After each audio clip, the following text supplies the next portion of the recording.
Bonjour à tous. Alors aujourd'hui, on va faire une petite vidéo sur un jouet pour enfants. Le jouet, ça s'appelle le Magic Book de VTech. Donc pour ceux qui ne connaissent pas, je vais expliquer rapidement comment ça marche. Donc c'est un livre électronique. Donc super bien, je trouve, pour les enfants. Je vais vous montrer. Donc là, je vais l'allumer. Donc le livre, il se compose d'un support. Hein, on attache les livres, d'un stylo, ici, d'un bouton pour allumer ou éteindre, de deux petits boutons pour augmenter ou baisser le volume. On a aussi une prise casque pour mettre un casque, une prise jack pour un casque là, et un haut-parleur. Voilà, c'est à peu près tout. Et du coup, l'idée c'est qu'on va clipser différents livres. Donc là, par exemple, j'ai les bébés animaux. J'ai aussi Je découvre les nombres avec Scout et Violet, etc. Donc vous pouvez avoir plusieurs livres pour les différents âges de l'enfant. Là, on va regarder par exemple avec les bébés animaux. Donc l'idée c'est de faire un livre interactif, c'est-à-dire que l'enfant il va prendre le stylo et il va s'amuser à appuyer un peu partout, par exemple sur l'éléphant. Et voilà. Et donc voilà, donc c'est un éléphanto.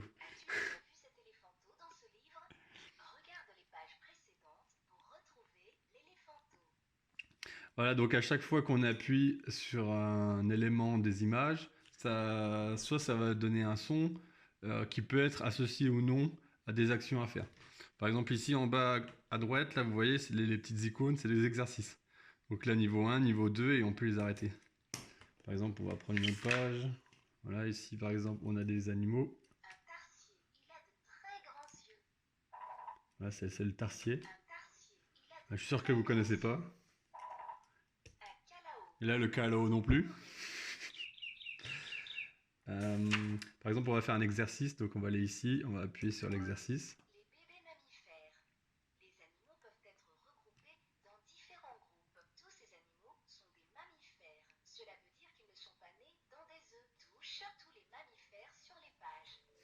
Donc là, l'idée, c'est de toucher tous les mammifères.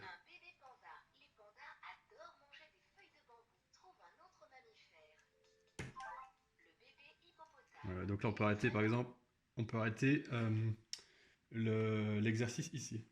Donc l'idée géniale, c'est que, bon, il faut normalement pas donner d'écran aux enfants, donc là, c'est comme si on avait une tablette, mais sans écran un peu, donc c'est vraiment sympa, quoi. Et je trouve que pour un point de vue d'ingénieur, c'est extrêmement intéressant comme jouet. Et c'est un peu magique en fait. On se demande comment ça va marcher. Donc est-ce que vous savez déjà comment ça marche? Bref, je vous laisse 2 minutes pour réfléchir un peu comment le jouet il marche. 5 minutes later. Donc au niveau des vidéos, je vais en faire je pense deux. La première, je vais essayer d'expliquer toutes les informations que j'ai réussi à avoir sur le jouet sans le démonter, sans sniffer les signaux, etc. Donc juste en analysant l'objet et en faisant des recherches sur Internet. Et dans une deuxième partie, je vais démonter le jouet, on va regarder l'électronique, on va essayer de sniffer des signaux, pourquoi pas un peu hacker la chose. Peut-être donc sniffer des signaux entre le stylo et le jouet, peut-être aussi entre le port USB et l'ordinateur. Et peut-être regarder aussi niveau de la flash, parce que je suis sûr que des jouets comme ça qui demandent beaucoup de son audio, il y a forcément, à mon avis, une flash externe, voire une RAM externe. Donc on verra ça, mais on essaiera d'essayer de capter des signaux là. Voilà, c'est le plan. Alors, c'est assez ingénieux. C'est-à-dire que le stylet, si on regarde correctement, voilà, on voit qu'il y a une pointe, et ici on voit qu'il y a une espèce de petite plaque en plastique ou en verre. Et en fait, ce que c'est que derrière ça, il y a une LED infrarouge qui va émettre, et il y aura un récepteur optique juste à côté. Et les livres, c'est pas les livres ordinaires, hein, même si ça a une apparence ordinaire, c'est des livres papier, il n'y a pas d'électronique là-dedans. En fait, toutes les pages sont codées de telle sorte que si on zoome énormément sur une image, par exemple ici, vous verrez qu'il y a des petits points noirs. Et ces petits points noirs, ils sont disposés de telle sorte que le stylo va pouvoir lire ces points noirs et déterminer la coordonnée absolue du stylo sur cette page. Et sur cette page et sur toutes les pages, de tous les livres, d'accord? Donc, quand vous achetez un livre, admettons vous achetez ce livre ici, il faut se rendre sur le site de VTech et télécharger dans le jouet le fichier correspondant pour avoir les sonorités, les actions à effectuer. Et après, avec le stylo, quand vous allez cliquer sur une des pages, le microprocesseur va déterminer la position absolue de cet élément, admettons le numéro 6, sur cette page, et va effectuer l'action correspondante. Et donc comment j'ai su à peu près comment ça marchait, je vais vous dire. Donc quand on a un jouet comme ça, il faut, et qu'on veut essayer de faire un peu de reverse engineering dessus, il est important de vraiment bien regarder, surtout les mentions légales, parce qu'il y a souvent des choses hyper importantes. Et donc quand j'ai regardé sur les livres, voilà, je vous montre un peu. Il y a une ligne qui est importante à la fin, la dernière ligne, vous voyez, où il y a marqué US Patent et avec tous les différents numéros. Et US Patent, en fait, c'est les brevets utilisés pour la conception du jouet. Et ces brevets, c'est un peu une mine d'informations extraordinaire. Donc je vais consacrer cette première vidéo à essayer de parcourir ces différents brevets et d'apprendre le plus possible du fonctionnement de ce jouet. D'accord? Bon, allez, c'est parti. Donc premièrement, je vais vous montrer comment on cherche un brevet sur Internet. Donc c'est très simple, on tape US Patent et on tape un numéro, donc 74770112 par exemple. Voilà. Et après on va sur Google, patent.google, donc ouais, voilà celui-là. Donc en gros, comment ça marche un brevet? Donc c'est très simple. Ici, on a à peu près la description, après un résumé. Ici, ce sont les images utilisées pour le brevet. Ici, il y a le nom de l'inventeur, l'historique. Donc on peut voir ici que c'est un brevet qui date de 1992, voire 95. Après, donc on a une description du brevet, donc le détail en fait, avec les explications, donc comment ça marche, notre invention. Et après, on a la section claim, donc c'est ce qu'on réclame, donc c'est ce qu'on aimerait protéger, défendre avec la dépose de notre brevet. Donc tout ça, c'est ce qui réclame. Et à la fin, on a tout ce qui est les citations. Donc c'est-à-dire que ce brevet-là ferait référence à d'autres brevets. Et les cited by, donc c'est-à-dire tous les brevets, les autres brevets qui ont cité celui-là. Donc c'est des références entre brevets. Et vous pouvez donc télécharger une version PDF du brevet. Donc ce sera sous cette forme. Et donc là, on peut voir, par exemple, ça c'est le balbutiement de la reconnaissance par le stylo. Donc c'est ça vraiment 1195, hein, donc c'est pas tout jeune. Et donc là, en gros, ils essayaient de proposer, c'était vraiment le début, hein. Ils proposaient plusieurs solutions de reconnaissance digitale. Donc là, on peut voir par exemple qu'ils avaient l'idée de, sur une feuille, de mettre que des roues à Grecode, Whale, comment ça s'appelle en français? Des roues codées en Grecode. Donc c'est-à-dire que quand c'est plein de petits trous, quand c'est en noir, c'est-à-dire que c'est un 1, et quand c'est en blanc, c'est un 0. Ou par exemple ici, ils ont eu une autre idée, c'est-à-dire que ce serait diviser euh, la page en petits quadrillages, et dans chaque quadrillage, on aurait un code barre. Donc l'image serait composée que de multiples codes barres. Ou par exemple, chaque carré, ce serait des petites matrices avec des points noirs ou blancs. Donc c'était leur idée. Vous voyez, ça c'était une image du premier stylo. Donc vous voyez vraiment une pointe. Et en fait, l'idée c'était à l'époque, c'était pas de juste lire, c'était aussi d'écrire. L'ordinateur pouvait voir exactement ce qu'on écrit parce qu'il lisait en même temps où il était. Donc là c'était comment faire le stylo. Et donc là c'est le détail technique avec les claims à la fin. Donc c'est pas très long, hein. Faut savoir que les brevets, il y en a à peu près en gros deux. Je suis pas un expert, mais je peux décrire comment je vois la chose et puis comment ça marche par exemple dans ma boîte. Il est là pour défendre une idée ou une invention. Le brevet c'est payant, hein, donc quand vous déposez un brevet, ça vous coûte quelques milliers de dollars et ça permet de protéger soit une invention, soit de défendre une idée.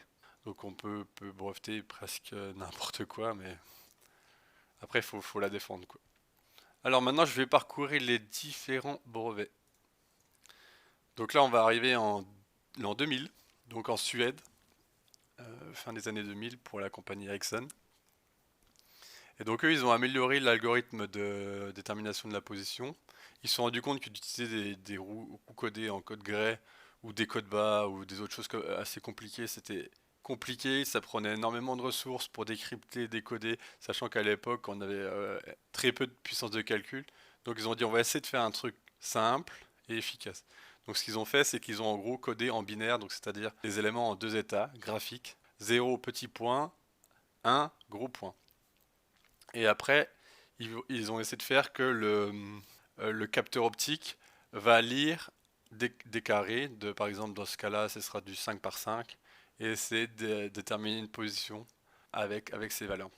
Donc il faut savoir que je l'ai lu, ce brevet, et il comprend déjà tous les éléments utilisés dans le jouet, un VTech. Il y a des challenges assez conséquents, hein, parce que c'est pas, on va pas coder une position absolue car la caméra elle peut tourner. Donc si on lit par exemple le carré dans ce sens-là et si on lit de l'opposé, on n'aura pas la même valeur.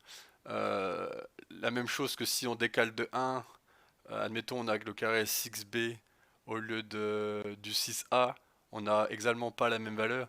Donc faut faire un jeu de différence et de redondance pour arriver à déterminer la position absolue avec toutes ces contraintes. Donc nous voici maintenant en 2003 avec l'algorithme actuel qui est utilisé dans le VTech, donc dans le Magic Book.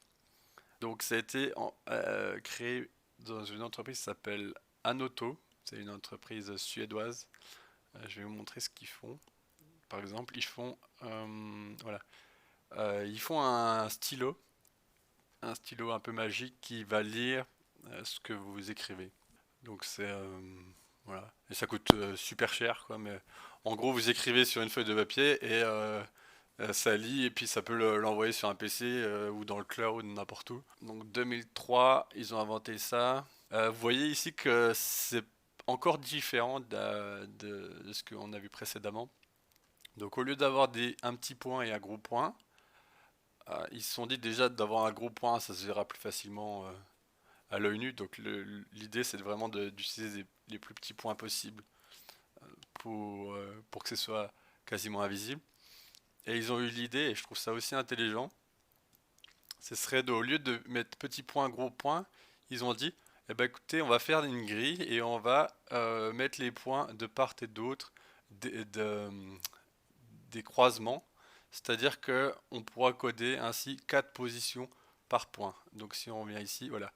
Donc là on a par exemple A la valeur 1, B la valeur 2, C la valeur 3 et D la valeur 4.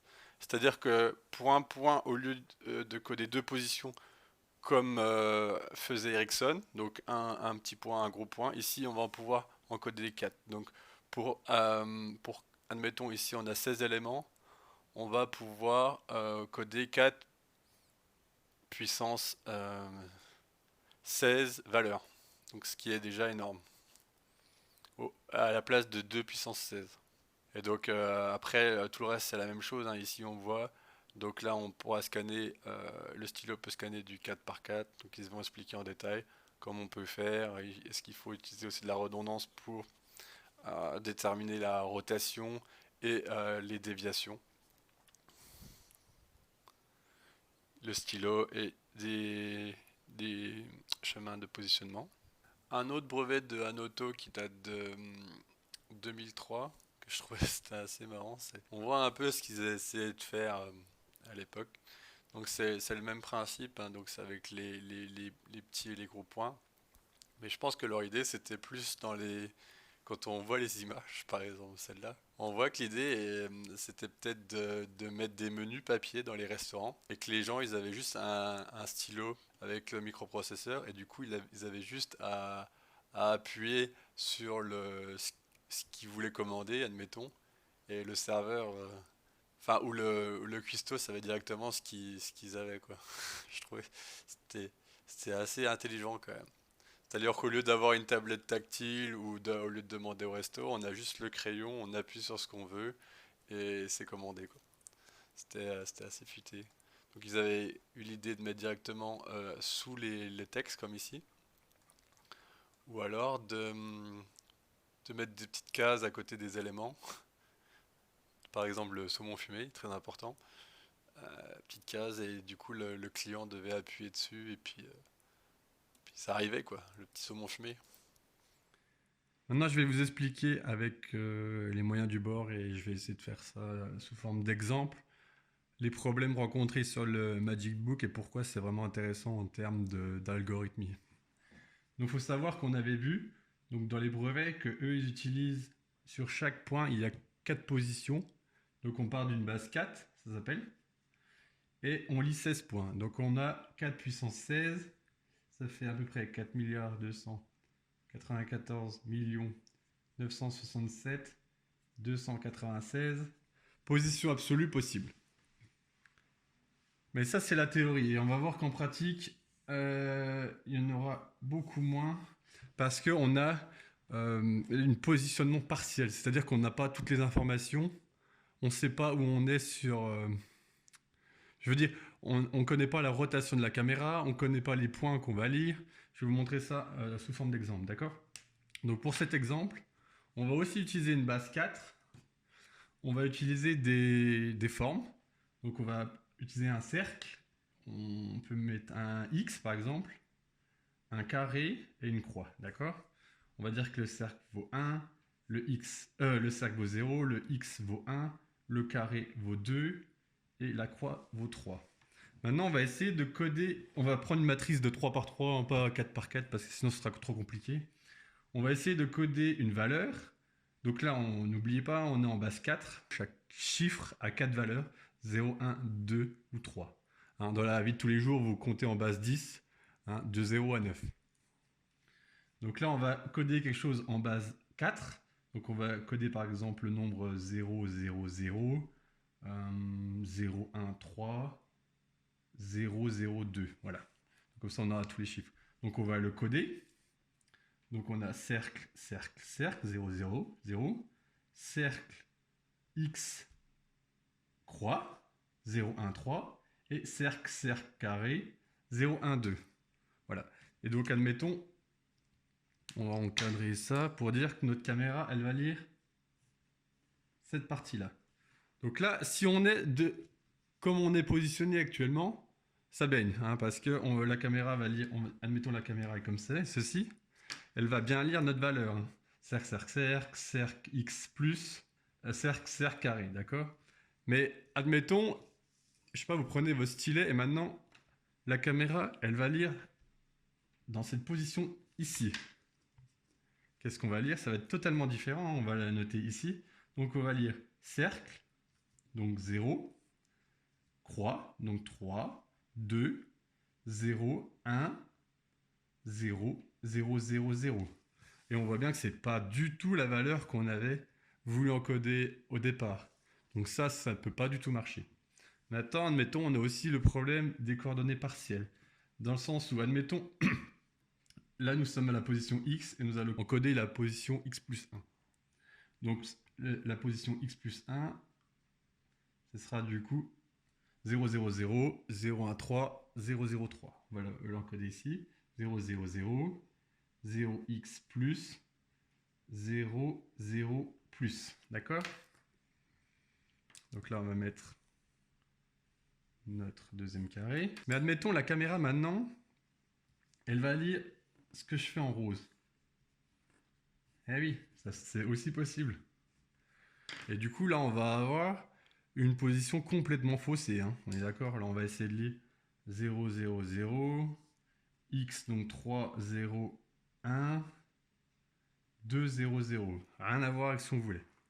Donc, il faut qu'on trouve une solution pour ce genre de problème, et c'est ce qu'ils ont essayé de faire dans le Magic Book, mais de façon vraiment optimisée. Alors, je vais essayer de vous montrer avec un exemple assez simple comment on peut résoudre ce genre de problème.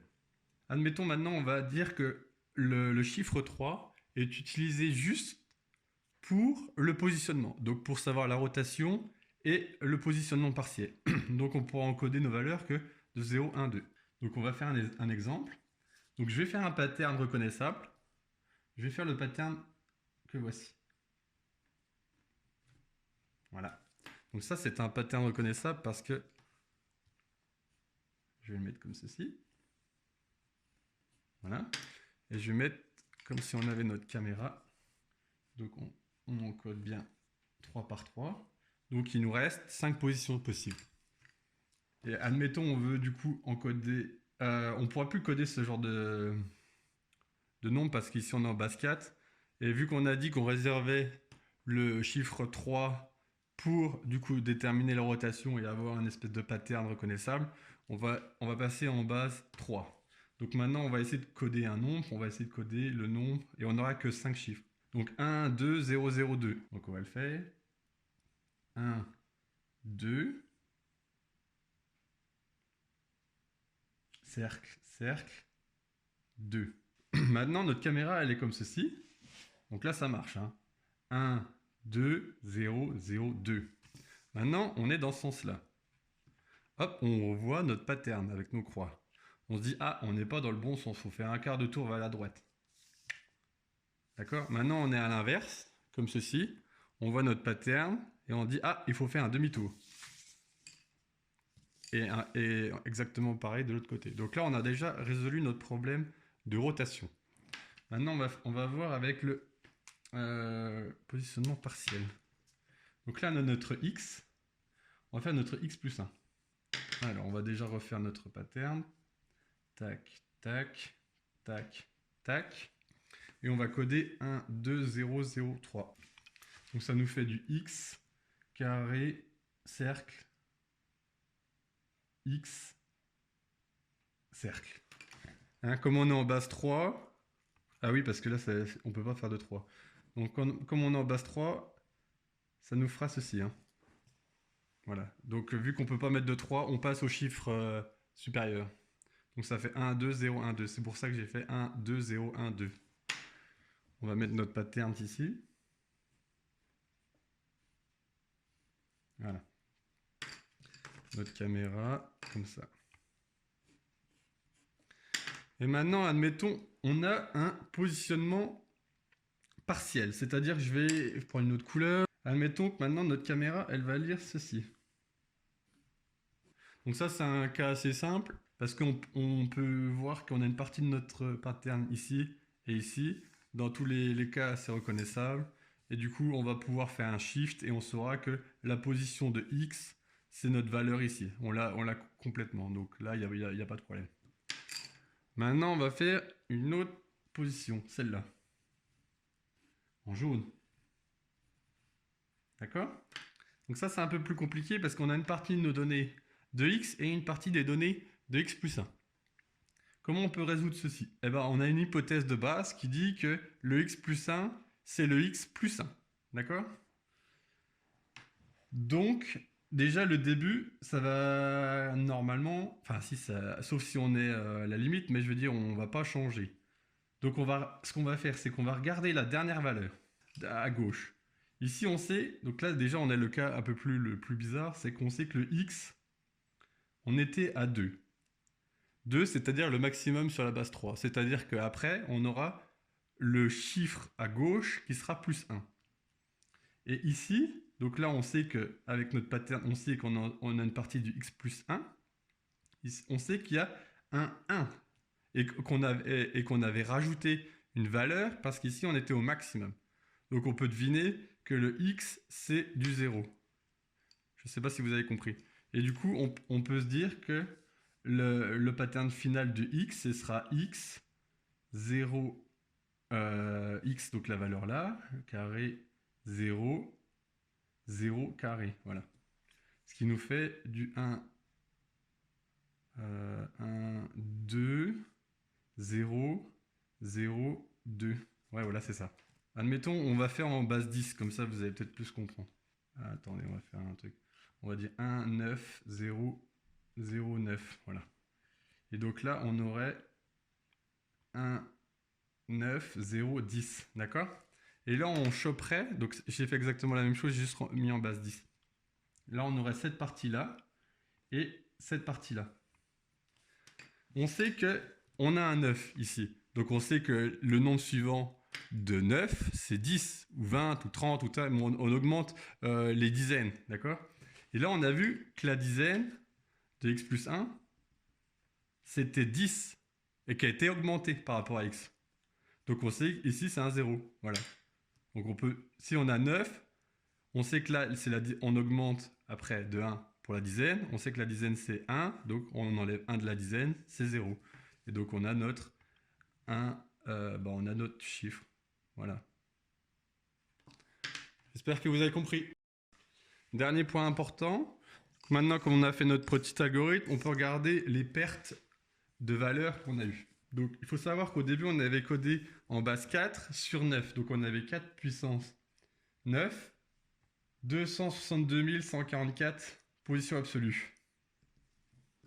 Ok? Sauf que maintenant, avec le positionnement relatif, on est passé en base 3, parce qu'on a dit que le quatrième chiffre, on l'utilisait juste pour le pattern. Donc, on est en base 3. Et on n'utilise plus que 1, 2, 3, 4, 5 chiffres.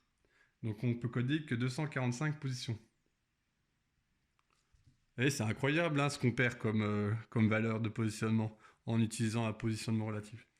Et donc pour le Magic Book, ils l'ont calculé et à la fin, donc ça c'est le nombre de positions absolues, ils sont venus à un positionnement relatif de 672 000. Donc c'est aussi une énorme perte, hein, comme on peut voir. Je voulais juste faire cette petite vidéo pour vous dire que je pense que je m'étais trompé dans ma théorie de la position absolue et je vais vous dire pourquoi. Donc il faut savoir que dans les brevets, ils avaient dit qu'il y aurait 672 000 positions qu'on pourrait coder, d'accord? Et on sait également que la caméra va lire des points, donc 16 points, 1, 2, 3, 4, comme ceci, et que chaque point est espacé de 0,3 mm. Donc ici c'est 0,3 mm. Donc on aurait des carrés de 1,2 par 1,2 mm, ce qui nous ferait un total de 1,44 mm carré par carré. Okay, donc pour une position. Donc j'ai voulu calculer à peu près la taille de la feuille maximale avec toutes les positions relatives. Donc on ferait 672 000 fois 1,44 mm carré. Et si on veut la largeur de la feuille, il faut faire la racine carrée de cette valeur et on obtient 983 mm. Donc environ 98 cm de côté. Donc on pourrait encoder avec toutes les positions possibles une feuille de 98 cm par 98 cm. Donc à peu près 1 mètre de côté. Sachant qu'un livre comme ça, chaque page représente 17,5 cm sur 16,5 et un livre contient à peu près, je vais regarder vite fait, mais à peu près 35 pages et que le Magic Book peut mémoriser plusieurs livres d'un coup. Donc c'est clairement pas possible. Et ensuite je me suis dit mais ce serait pas logique de coder toutes les positions, admettons sur cette page, donc il fait 16,5 par 17,5. On va faire un calcul rapide. Donc ça nous ferait du 165 mm par 175 mm. Ce qui nous ferait du 28 875 mm². Et si je divise ça par 1,44 mm², on obtient à peu près 20 052 positions.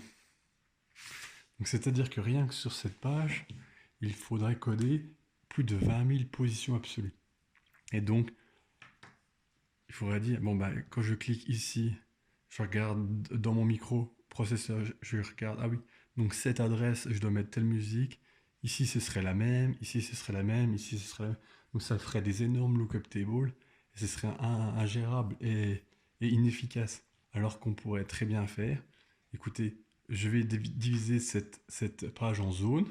Donc admettons sur cette page, on aurait 1, 2, 3, 4, 5, 6, 7, 8, 9, 10 zones. Et c'est tout. C'est-à-dire qu'au lieu de coder la position absolue, je vais coder l'identification de ma zone. Dans le sens où je veux dire, admettons, on code tout le jaune, ce sera la zone 1. Donc ici, je vais lire le numéro 1. Ici 1 aussi, ici 1 aussi, ici 1 aussi, ici 1 aussi. Et dans mon microprocesseur, je dirais, bah, j'ai lu la valeur 1, je mets telle musique, d'accord? Et donc, au lieu d'avoir les 20 000 positions, j'en aurais plus que 10 sur cette page. Et ce serait très malin parce que, par exemple, chaque livre commence par cette page. Et donc, si on code en zone, on pourrait dire que on pourrait mettre les mêmes zones dans tous les livres. Donc, on ferait des économies énormes.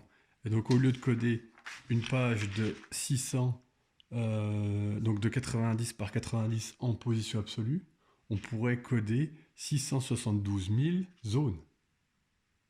Ce serait gigantesque, c'est-à-dire 672 000 interactions sonores. Voilà.